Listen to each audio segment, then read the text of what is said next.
징기스칸은 세계 최대의 제국을 건설한 몽골의 군사 전략가이자 제왕이다. 징기스칸이 세계 최대의 제국을 건설할 수 있었던 이유는 단순히 꿈을 그리고 목표를 세우며 용맹한 실행력을 갖추었기 때문만은 아니다. 즉, 자신의 원대한 꿈과 기마술, 그리고 뛰어난 리더십만이 아니었다는 것이다. 바로 정복한 국가의 기술과 제도, 그리고 혁신적인 부분들을 빠르게 흡수하고 융화시켰기 때문이다. 몽골은 건축기술 및 미술, 그리고 과학 같은 문명을 발전시키는 기술은 크지 않았다. 하지만 다른 국가의 문명과 기술을 학습하고 자신의 것으로 만들어 실용적인 방안으로 적용해 나갔다.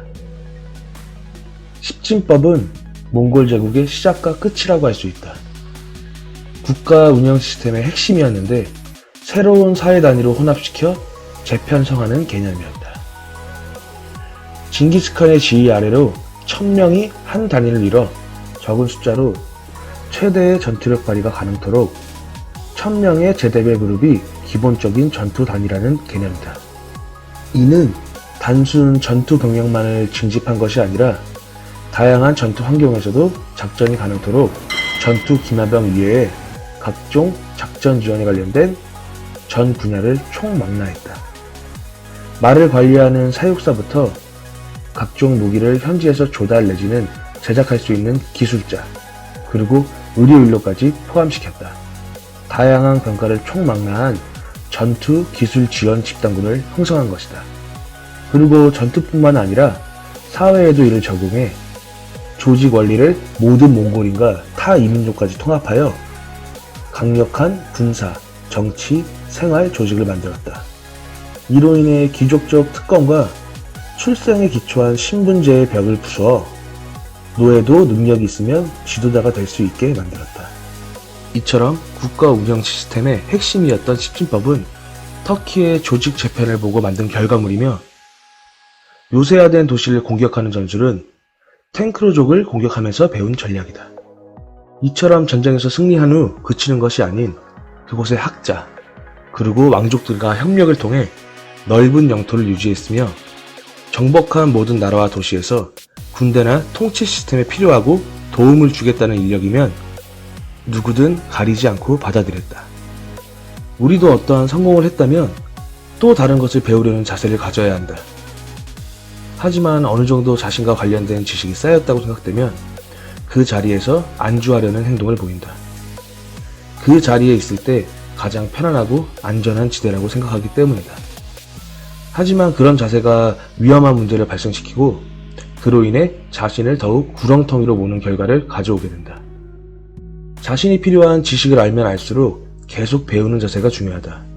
전문직에 종사하는 사람들일수록 업무에 대해 기본적인 인수인계는 하지만 핵심적인 일들은 가르쳐주지 않는다. 분명 자신이 가진 경험적 노하우나 효율적인 문제 해결 방법이 있는데 알려주지 않는 것이다.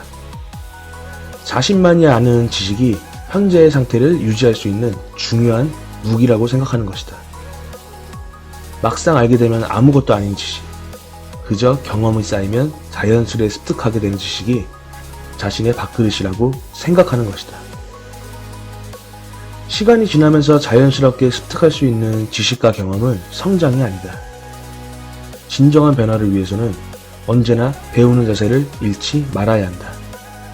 성공한 사람뿐이 아닌 패배한 사람들에게서도, 좋아하는 사람들에게서만 아닌 싫어하는 사람에게서도, 심지어 당신이 적이라고 생각하는 사람들에게서도 배워야 한다. 물론 지속해서 성장하기 위해 배움을 멈추지 않기는 쉽지 않은 일이다. 하지만 지속적인 성장을 하지 않고는 당신이 원하는 것을 얻을 수 없다. 배움을 힘들어하기에 거기에 멈춰 있는 것이다. 이 사진은 언제나 공부하라고 부추기는 사회 현실을 공부에 미치라는 책의 제목을 보여주면서 유머스럽게 표현한 것이다. 우린 이 사진을 보고 그저 웃어 넘기지 못한다. 인정하기 싫지만 사실이기 때문이다. 우리는 학교를 졸업하고 직장 생활을 하면 지긋지긋한 공부와 이별이라고 생각하지만 공부는 계속된다. 지금 하고 있는 일에 대해 대부분의 지식을 습득할 때쯤 또 다른 일들이 우리를 기다리고 있기 때문이다. 우리 인생에 있어서 공부나 배움이라는 것은 절대 끝나지 않는다. 배움을 기피하고 현재 자리에서 머물려고 하는 순간 도태되는 것이다. 특히 성공을 원한다면 자신에 대해 먼저 알아야 한다. 내가 가지고 있는 생활 패턴과 행동을 알아야 하는 것이다. 생활 패턴과 행동으로 자신의 강점과 약점을 확실히 파악할 수 있으면 이에 대한 대비로 좋지 않은 상황을 만들지 않게 된다. 당신의 강점은 무엇인가? 그리고 약점은 무엇인가? 강점을 키워나갈 방법과 약점을 보완하는 방법을 알기 위해서는 기피하는 것이 아닌 배움의 자세가 가장 중요하다.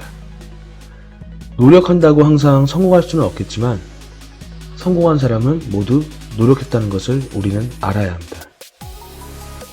현실에 안주하려는 순간 우리는 도태되며 지속적인 행복은 지속적인 배움이 없인 불가능합니다. 감사합니다.